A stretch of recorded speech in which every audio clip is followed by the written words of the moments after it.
The quiet connection. The story begins not on a film set, not at a premiere, but in a quiet cafe at the corner of Sunset Boulevard. The air smelled of rain that had just stopped, and the world outside looked washed and calm. Keanu sat near the window, his hair still damp, a faint smile resting on his face as he stirred his coffee absent-mindedly. Sandra walked in moments later, her eyes tired but kind, her jacket still carrying the scent of wet earth. They hadn't planned to meet, not really. It just happened like most meaningful moments in life, without noise, without schedule. She saw him first. He looked up only when her voice, soft and unsure, broke the silence. "You still drink the same coffee?" she asked. He smiled, that slow, thoughtful smile that carried both warmth and sadness. "I don't change easily," he said. She laughed quietly. "Neither do I." For a few minutes, neither spoke. The world outside moved in slow motion. Cars passed, people hurried, lights changed, but at that table, time seemed to stretch. There was something unspoken between them. A familiarity not born from fame, not from old interviews or shared movie sets, but from something quieter, something human. The waiter brought another cup. Sandra looked out the window and whispered, "It's strange, isn't it? How people keep asking if we're still friends, like friendship has an expiry date." Keanu's eyes softened. "They see stories where there are none, but sometimes, maybe they sense something we can't say out loud." Her heart paused for a beat. She wondered what he meant. But before she could ask, his phone buzzed, and that small vibration broke the stillness. He ignored it. She noticed. And that, more than anything, told her something had changed about him, something deeper. He was no longer the same man she knew years ago when they filmed Speed, that bright, chaotic set filled with laughter, cameras, and youth. Back then, everything felt new. They were just two actors trying to understand the rhythm of fame. But now there was gravity in him, the kind that comes from loss, from years spent learning how to carry silence with grace. She asked softly, "You still think about those days?" He nodded slowly. "Sometimes, not the fame part, just the moments when everything felt real, when we laughed without thinking who was watching." She smiled faintly. "We were simpler then. Maybe we were truer," he said. The way he said it made her look at him longer than she meant to. There was something in his eyes, something gentle, yet full of ache. The rain outside began again, tapping softly against the glass. People hurried past with umbrellas, and Sandra thought about how easy it was to get lost in noise, in headlines, in scripts, in expectations. And yet in that quiet cafe with him sitting across from her, she felt seen in a way fame never allowed. They talked for hours, about life, about things that never made the tabloids, about small regrets and quiet joys. Keanu told her about a stray dog he rescued near his apartment, how it refused to leave his side for days. She laughed when he described the way it slept with one eye open, like it was guarding him. "You name it yet?" she asked. "Not yet. I guess I'm waiting for it to tell me who it is," she chuckled. "That sounds like something you'd say." The night deepened. Lights dimmed. The cafe owner wiped tables in the background, humming an old tune. And yet neither of them moved. There was no rush to end it. Finally, as the clock neared midnight, Sandra leaned back and whispered, "You ever think about what people think we are?" He looked at her quietly. "Sometimes, but I've learned not everything needs a label." She nodded, but her heart stirred, because sometimes no label felt even heavier than a confession. As they stood to leave, he picked up her umbrella, held it open, and waited by the door. That small act, simple, human, carried more meaning than words could. Under the soft rain, walking side by side, she said almost to herself, "You still make silence feel safe." He smiled gently. Maybe that's all friendship really is. But deep down, both of them knew this was not the same friendship the world talked about. It had changed, slowly, quietly, into something they didn't have the courage to name yet. The next morning, when Sandra woke up, she found a message from him. Just 5 words. "Thank you for being real." She stared at it for a long time, not knowing why her eyes felt heavy. Maybe it was nostalgia. Maybe it was something else, something she had been too afraid to let herself feel for years. And somewhere across the city, Keanu sat by his window again, watching the sunlight break through clouds. For the first time in a long time, he felt calm, because some connections don't fade. They evolve quietly, beautifully, like dawn that arrives without announcement. And neither of them knew it yet. But this quiet reunion would soon pull them into a storm of questions, rumors, and moments that would test the very heart of what they believed friendship truly meant. Whispers and walls, days passed quietly after that rainy evening, but quiet never lasts long in a world that feeds on stories. It began with a single photograph, grainy, taken from a distance, of Keanu and Sandra leaving the cafe together. Within hours, it was everywhere. Tabloids gave it 1,000 headlines. Rekindled spark, old friends or something more, the secret bond no one saw coming. And suddenly, two people who had shared a silent, human evening were turned into a storm. Sandra sat on her couch that morning, her phone glowing with notifications she didn't want to read. Her agent called 3 times, her publicist twice. She didn't answer. She just stared at that picture, Keanu's hand slightly ahead, holding the umbrella, her walking beside him. The image looked innocent. But in the wrong eyes, even innocence becomes fuel for noise. Her phone buzzed again. This time it was him. "You okay?" she typed, deleted, and then wrote simply, "Just tired." His reply came fast. "Want a walk?" She hesitated. She knew what that meant now: more photos, more rumors, more talk. But then she smiled weakly and typed back, "Meet you at the old trail." The old trail was their escape. Years ago, during the shooting of the lake house, they used to walk there after long filming days, when silence spoke better than dialogue. That afternoon, the wind carried dust and the smell of dry leaves. Keanu was already there, waiting, hoodie up, quiet as always. "You sure this is a good idea?" she asked, half smiling. He shrugged. "Probably not. But sometimes the wrong place is the only place you can breathe." She laughed softly. "You always talk like a poem no one asked for." He smiled back. "And you always listen like someone who understands it." They walked in silence for a while. Birds rustled in the trees. A cyclist passed them without a glance. Then Sandra spoke again, her voice low. "It's strange how they still care after all these years, like we're stuck in a movie they won't let end." "Maybe because they want to believe in something simple," he said. "Like friendship that lasts, or love that never needed labels." "And which one are we?" she asked quietly. He stopped walking. "I don't know, maybe both, maybe neither. Maybe something we can't define because defining it would ruin it." She looked at him for a long moment. His honesty had a stillness that frightened her, not because it was unclear, but because it was too pure in a world that demanded clarity. When they sat on the wooden bench overlooking the city, Sandra asked, "Do you ever regret being this? Open, with people, with life?" He thought for a while. "No, because the world already has enough walls. Someone has to leave their door unlocked once in a while." Her eyes softened. "You're still the same, aren't you?" "Maybe a little slower," he said with a half smile. "No," she said quietly. "Just wiser." But before they could continue, a flash from the bushes startled them. A camera clicked once, twice, then silence. Someone ran away before they could react. She froze. He looked calm, but his eyes carried an old weariness. "It's starting again," she whispered. "Let it," he said gently. "We know who we are." But later that night, the noise became impossible to ignore. News anchors speculated, fan accounts made compilations. Old interviews resurfaced, edited to sound romantic. Even their laughter from decades ago became proof.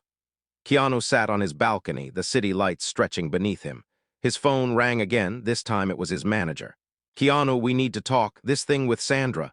"There's no thing," he said quietly.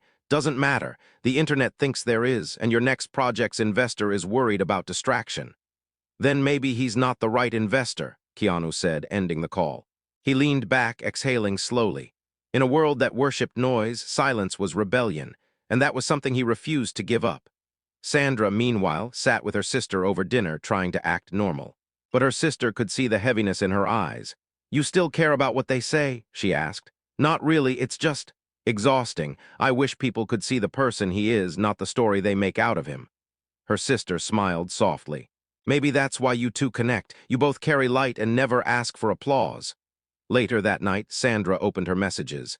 "Don't let it change your peace," Keanu had written earlier. She replied, "Harder said than done." He texted back, "Then let me remind you what peace feels like." She stared at that message for a long time, then smiled. The next morning, he arrived at her house on his motorcycle, wearing that same calm smile. They rode together to a quiet countryside diner an hour away. No cameras, no questions, just two souls reclaiming simplicity. As they sat by the window, sunlight pouring over their table, she asked, "Do you ever think about what it would have been like if timing was different?" He looked at her gently. "I used to, but then I realized maybe our timing is perfect. We found each other when we both needed understanding, not attention." Her eyes softened again. "You always make everything sound peaceful." "Maybe because I've learned peace is louder than fame," he said. They stayed there until the sun began to set. As they prepared to leave, a little girl from a nearby table ran up shyly and handed Sandra a napkin with a drawing, two stick figures under a rainbow holding hands. "That's you," the girl said, pointing at the stick figure with long hair. "And that's him," Sandra laughed softly. "Why us?" "Because you both look happy," the girl said simply before running off. Sandra looked at Keanu, her smile trembling slightly. "Maybe kids see what adults forget," he nodded. "Innocence always knows truth first."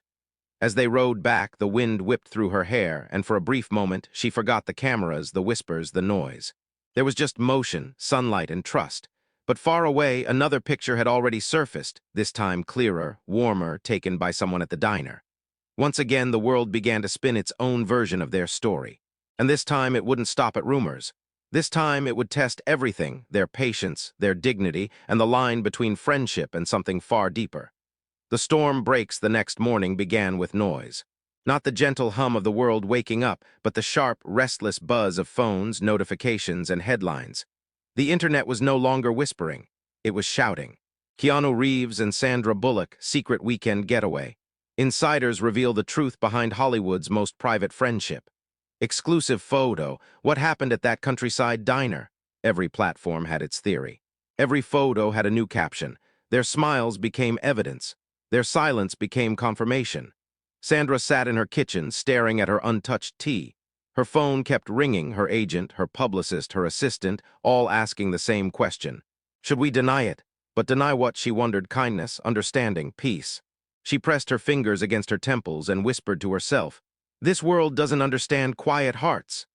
Meanwhile, across the city, Keanu sat on his balcony again, that same spot where he always thought better. The morning light painted the skyline in gold, but the noise below felt like static. His phone vibrated continuously, but he ignored it. Finally, one message caught his eye. It was from Sandra. "They won't stop, will they?" he replied. "Not until we stop letting them decide what's true."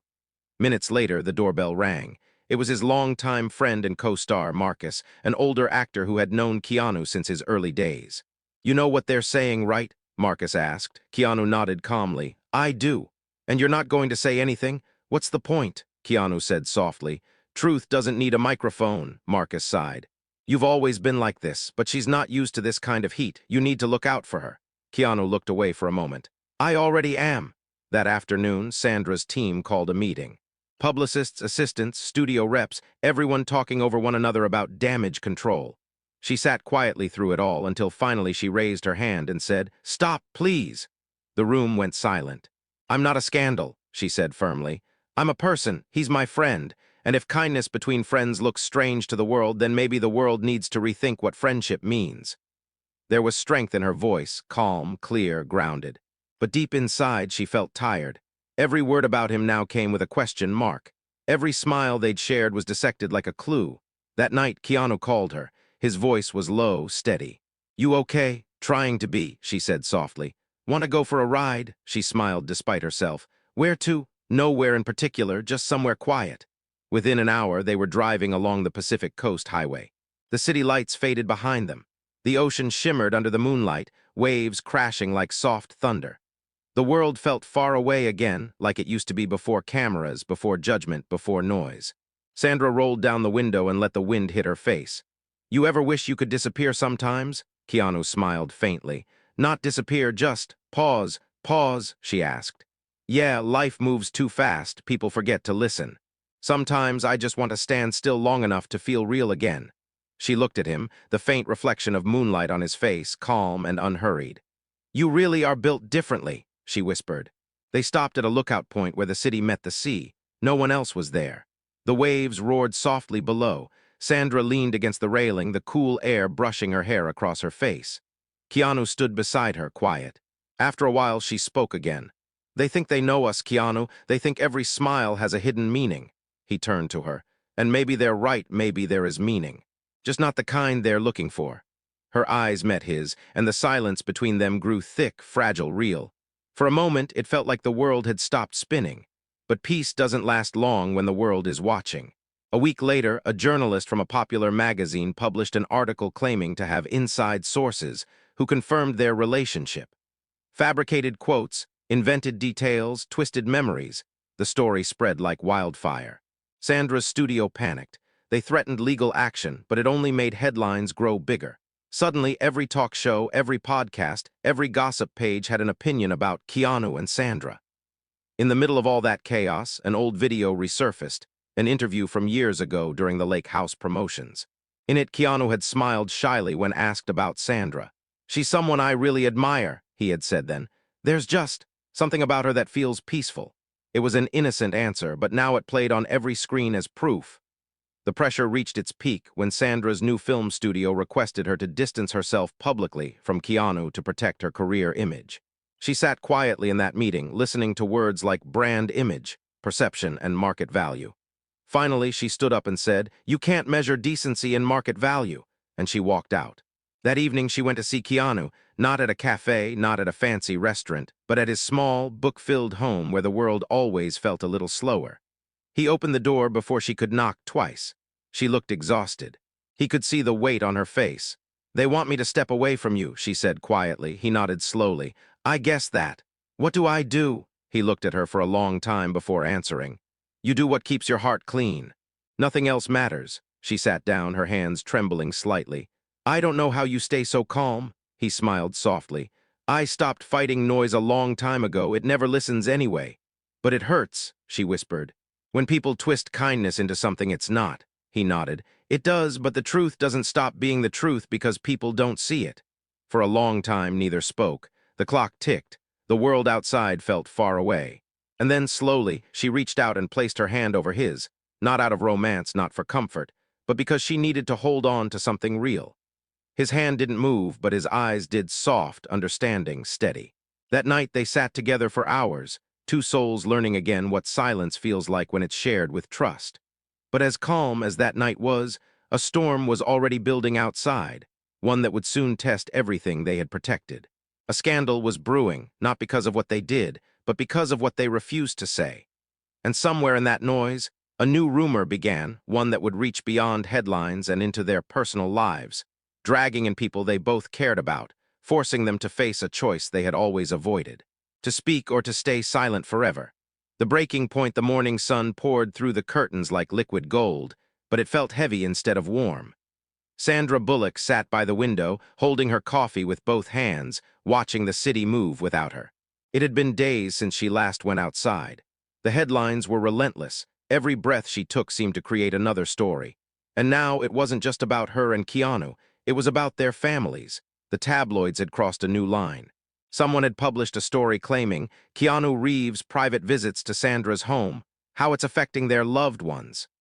It showed photos of her children playing in the yard. Even blurred, it felt like an invasion of something sacred. Her hands trembled as she read. She turned off her phone, but it was too late. Once the noise begins, silence cannot erase it. Later that afternoon, her phone rang again. It was Keanu. "Hey," he said softly, his voice steady but low. She took a deep breath. "They went after my kids, Keanu, my kids." He paused, the quiet between them filling the room. "I'm so sorry, Sandy." "It's not your fault," she whispered, though her voice cracked.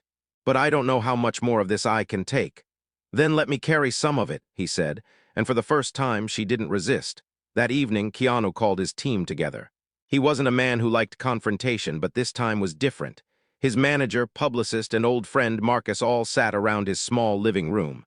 "I want to address it," Keanu said simply. Marcus frowned. "Address it? You mean talk to the press?" "Not to defend myself," Keanu replied, "to protect her and her family." "You realize," Marcus said slowly, "once you speak, it becomes a story again." "It already is," Keanu said quietly. "But if my silence hurts her, then silence is no longer peace." Meanwhile, Sandra received a call she had been dreading. Her sister, who had always supported her quietly, sounded shaken. "Sandy," Mom saw the news. "She's worried." "I know," Sandra said softly. "She asked if any of it's true, if you and Keanu are—" "We're friends," Sandra interrupted, her tone firm but tired. Her sister hesitated. "Then tell them that." "Tell the world," Sandra sighed. "If I say it, they'll twist it. If I stay quiet, they'll invent it." And that was the truth. Silence was no longer protection. It had become its own weapon. 2 days later, Keanu made a rare public appearance, a charity event for children's education in downtown Los Angeles. The red carpet was bright, the cameras flashing endlessly. But he looked calm, grounded, dressed simply in his signature dark suit. When a reporter shouted, "Keanu, is it true you and Sandra are more than friends?" He paused just for a moment. Everyone leaned closer, waiting. His voice was quiet but clear. Sandra is one of the kindest, most genuine people I've ever known, he said. We've shared moments of real understanding, and that's something rare in this world. The rest is between hearts, not headlines. And then he walked away. Those words spread everywhere, simple, honest, unguarded. Some took them as confirmation, others saw them as poetry. But for Sandra, sitting alone in her living room watching it live, they felt like shelter. She whispered to herself, between hearts, not headlines. And for the first time in days, she smiled. But the peace didn't last long. That night, another twist appeared, a fake interview, edited to make it seem like Sandra had confessed her love for him years ago. It went viral within hours. Millions of views, millions of comments. The noise turned cruel. People began attacking her online, calling her secretive, dishonest, calculating. Her team begged her to make a statement. "We can't ignore this," her agent said. "If you don't deny it, it'll define you." She looked up, her eyes red but steady. "I won't defend something that was never wrong," her agent sighed. "You're too idealistic, Sandy." "No," she said quietly. "I'm just tired of living by fear." The next morning, Keanu showed up at her doorstep unannounced. He brought coffee, like always. She opened the door, eyes swollen from lack of sleep. "You should have called," she murmured. "You wouldn't have answered," he said gently. They sat in her garden, birds fluttering above, the air heavy but calm. "You shouldn't have spoken," she said softly. "Now they'll twist your words too." "They already did," he said, sipping his coffee. "But I don't regret it." "Why not?" He looked at her, that quiet, thoughtful look she'd seen 100 times. "Because truth said with kindness is never a mistake." Her eyes filled, but she smiled faintly. "You really believe that, don't you?" "I have to," he said. "Otherwise, what's left?" In the following days, something unexpected began to happen. Amidst all the noise, real people, ordinary people, started speaking up for them. Tweets and comments began to change tone.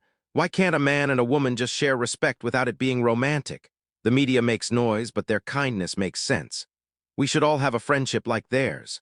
One clip went viral, a fan compilation showing moments from their old interviews, where their laughter and calm presence spoke louder than any headline. Someone had added soft piano music and the caption, "Some bonds are built on peace." It spread across millions of screens. Even the harshest critics began to soften. But just when things began to settle, a new story surfaced, this one not from the media, but from someone closer. An old crew member from the lake house claimed that during filming, there was something real between them. The interview aired late one night, and by morning it was trending everywhere. Sandra watched it alone, her heart sank. It wasn't anger, it was sadness. Sadness at how memories could be sold, sadness at how truth could be bent. Keanu called her that afternoon. "It's getting darker again," she said quietly. "Then we wait for the light," he replied. "What if it doesn't come?" He smiled faintly through the phone. "It always does. You just have to keep looking for it." That evening, they met again, not in the city, not in a place with noise, but at a small lakeside cabin he had once used as a retreat. There was no internet, no reporters, no interruptions. Only the sound of water and wind. They sat on the porch, wrapped in blankets, the fire crackling beside them. She looked at him, her voice barely a whisper. "Do you ever wish we hadn't met? Maybe life would have been easier." He looked out at the lake, his eyes reflecting the firelight. "Easier, maybe, but emptier too," her eyes glistened. "You always find peace even in pain," he smiled gently. "No, I just learned not to run from it."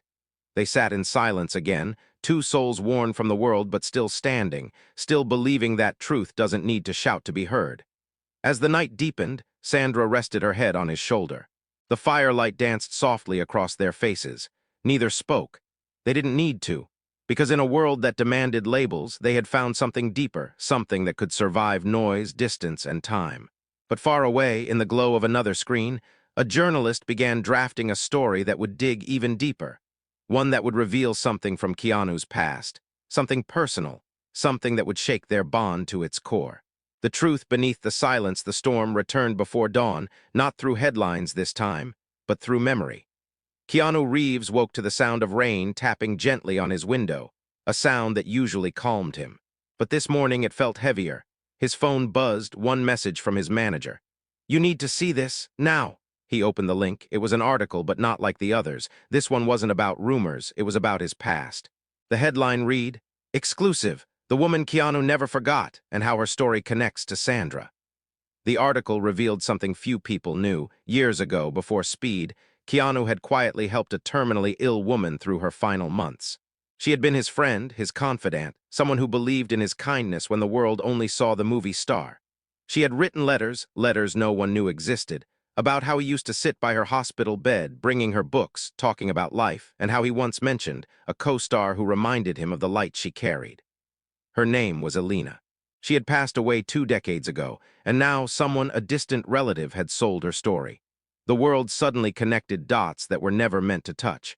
They began to say Elena was his first love, and that Sandra somehow replaced her. But that wasn't true, not even close. He sat quietly for a long time, staring at the rain, remembering Elena's face, soft, kind, unafraid of death. Her last words still lived somewhere in his heart. Don't stop being gentle, even when the world stops being kind. And now that gentleness had become a headline. By noon, the story had gone viral. Keanu's secret heartbreak, the woman behind his sadness. Did Sandra heal a wound that never closed? Sandra saw it too. She was in her living room, reading scripts when the alert popped up. She froze. The photos of Keanu visiting the hospital, ones he never allowed to be published, were suddenly everywhere. Her chest tightened. She felt something deep, something protective, rise inside her. She picked up her phone and called him immediately. He answered after a few seconds. "You saw it?" he asked quietly. "Yes," she whispered. "They had no right." "They never do," he said. "Why didn't you ever tell me about her?" she asked softly. He paused for a long moment. "Some stories don't belong to the world, Sandy. They belong to memory." She could hear the fatigue in his voice, not anger, not fear, just quiet sadness. "You don't deserve this," she said. "No one does," he murmured. "But it's okay. I'm used to the world turning tenderness into curiosity." She wanted to argue, but there was nothing to say. Because he was right, the world never lets kindness stay private. That evening she drove to his home again. The rain hadn't stopped, and the city looked blurred through the mist. When he opened the door, she didn't speak. She just hugged him. He stood there for a second, then slowly wrapped his arms around her. The silence between them wasn't empty. It was full of all the words they didn't need to say. After a while, they sat near the fireplace. The light flickered gently, and she finally asked, "Who was she?" He stared into the flames. "Someone who reminded me that goodness doesn't need an audience." "You loved her," she said quietly. He nodded. "I did. But not in the way people think. She was a friend, like you, someone who saw the part of me that fame forgot." He looked at her then, eyes soft, voice low. "When she was gone, I promised myself I'd never let the world destroy gentleness again. I thought keeping quiet was the way to protect it, but maybe silence lets cruelty grow louder." Sandra leaned forward, her eyes glistening. "Then don't be silent anymore, Keanu. Tell your story before they twist it again." He smiled faintly. "The truth doesn't need noise. But people do," she said. "They need to hear it from you." The next day, a talk show invited him for an interview. For years, he'd refused such appearances, but this time he agreed. When he arrived, the audience clapped softly, not wildly, as if they already knew the moment was fragile. The host asked gently, "Keanu, the world recently learned about Elena, a woman you were close to years ago. Would you like to say something about her?" Keanu took a breath. "Elena was a friend. She was light when the world was dark. I met her when she was in the hospital, and she taught me something I never forgot, that real kindness has no audience. It's quiet, it's not performance." The room fell silent. He continued, "She passed away years ago, and I never wanted to speak about her because her story wasn't mine to tell. But since the world already took it, maybe I should say this: what we shared wasn't romance. It was humanity. She reminded me that connection doesn't need to fit labels, and I guess that's something I've tried to keep alive in every friendship since, even with Sandra." The audience clapped again, softer this time, almost reverent. And then the host asked what everyone wanted to know. "So, Keanu, are you and Sandra more than friends?" He smiled gently. "We're people who care deeply, and if caring deeply confuses people, then maybe that says more about the world than it does about us." That clip went viral within hours. But this time, something was different. The internet didn't explode with judgment. Instead, people shared the interview with captions like, "This is how you protect someone with grace." He didn't defend himself. He defended kindness. Real men speak softly, but their words echo. That evening, Sandra watched the interview from her living room. Tears rolled silently down her cheeks. When it ended, she whispered, "Thank you, Keanu." Her phone buzzed. It was a message from him. "No more hiding. Truth feels lighter than silence." She smiled, typing back, "Then maybe it's time I speak too." A few days later, she appeared at a charity gala, her first public appearance in weeks. As she walked in, the flashes started again. Questions shouted, microphones pushed forward. but she didn't rush. She smiled gently and said, "I'll answer one question." A reporter near the front asked, "Is Keanu Reeves your love story?" She paused, then smiled softly. "He's not my love story," she said. "He's my reminder that love isn't always romance. Sometimes it's respect. Sometimes it's the quiet understanding that someone sees you, really sees you, and never asks you to be anyone else." The room went silent. For once, the noise stopped. And that quote, those few words, traveled across the world. People replayed it over and over again. Even late-night hosts played it, calling it the most honest sentence Hollywood has heard in years.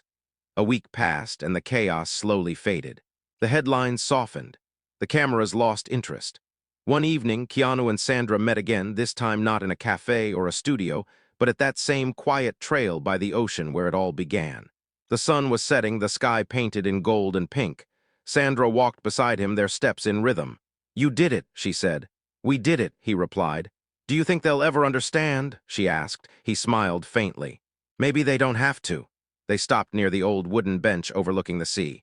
The wind was gentle, the waves calm. She looked at him and said softly, "You know, you made the world fall in love with honesty again." He chuckled quietly. "Then maybe honesty still has a chance." As the sun dipped below the horizon, Sandra whispered, "What now?" Keanu looked at the fading light. "Now we live quietly again." "Together?" she asked, half smiling. He turned toward her, eyes calm. "Always in whatever way life allows." They stood there as the first stars began to appear, their silence once again stronger than the world's noise.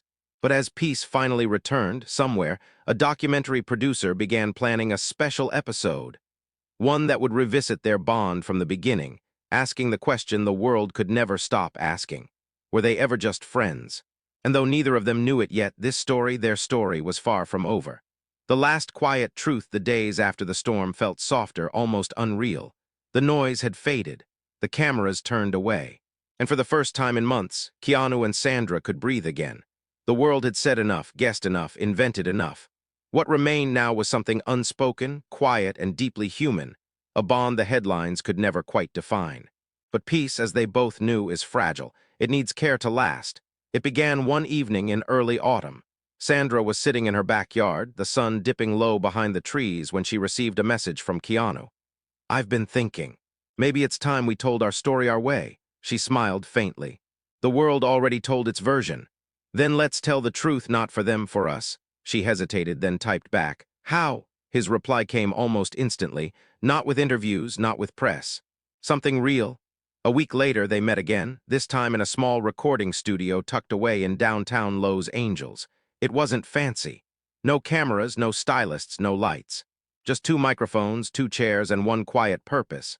Keanu had arranged it himself. He greeted her with a gentle smile. "Just you, me, and a story no one gets to twist," she nodded. "What do we call it?" He thought for a moment, then said, "Between Hearts." They both laughed softly. It felt right.